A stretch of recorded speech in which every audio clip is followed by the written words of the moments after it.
Hello, this is Hiro from Leathercraft School. Welcome to day 15 of intermediate course. In the last lesson, we covered how to sharpen stitching awl. How did it go?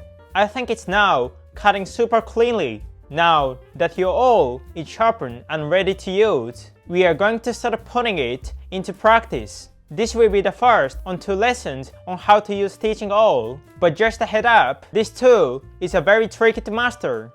When you get it right, your stitch will look as clean as professionals, but if you're not quite there yet, your stitch might look worse than using a pricking iron. But if you stick with it and learn how to use it properly, your stitches will be clean and professional looking. In this lesson, we will walk through a basic form and practice methods step by step. If you follow along this lesson, you will be able to use it well. Let's dive in! Today, we are going to start by learning how to pierce stitch holes with a leather piece placed flat on the table.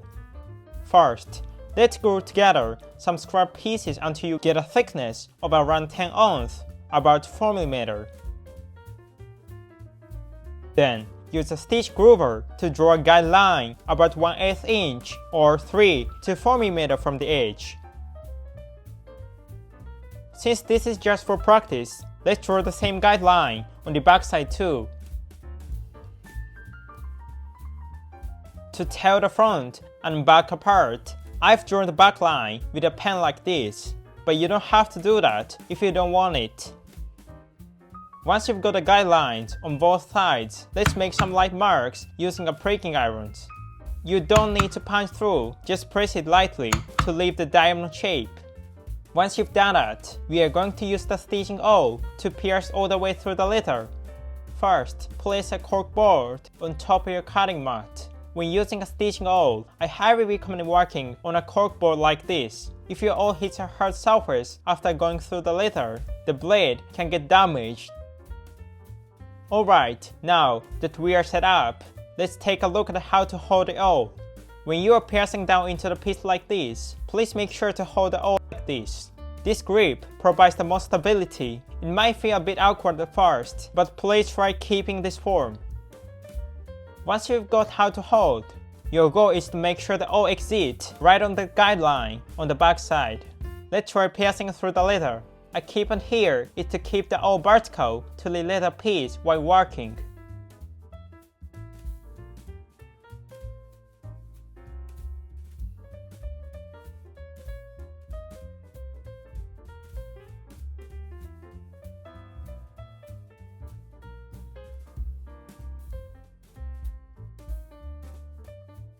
Once you pierced a few holes, please take a look at the back side. Since I've been doing this for multiple years, I can hit the guideline like this. But if this is your first time, you're probably going to a bit off, and that's fine.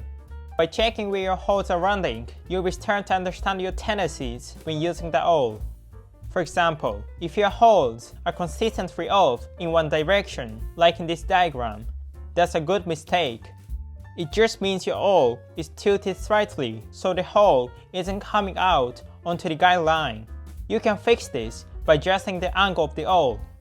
But if your holes are all over the place, something tilting left, something right, that's what I'd call a bad mistake.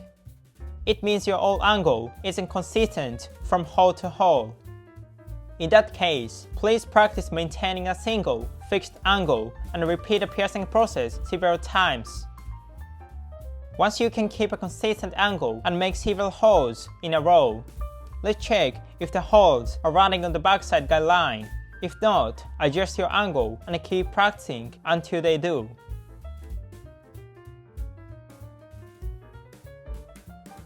That's all for today. How was the lesson? Today, we practiced with 10 ounce thick pieces, and once you get a hang of it with 10 ounce thick, please try moving up to 11 ounce, even 12 ounce thickness. The thicker the leather gets harder. If you can make hole cleanly onto the guide with 10 ounce, but end up of the guideline at 12 ounce, that means your angle still isn't vertical. Once you can consistently hit the guideline with 10 ounce thick, your skills will be strong enough for project. So let's start there. Thank you for watching until the end. If you enjoyed today's lesson, please give me a like and subscribe for more leathercraft tips. See you in the next lesson. Bye!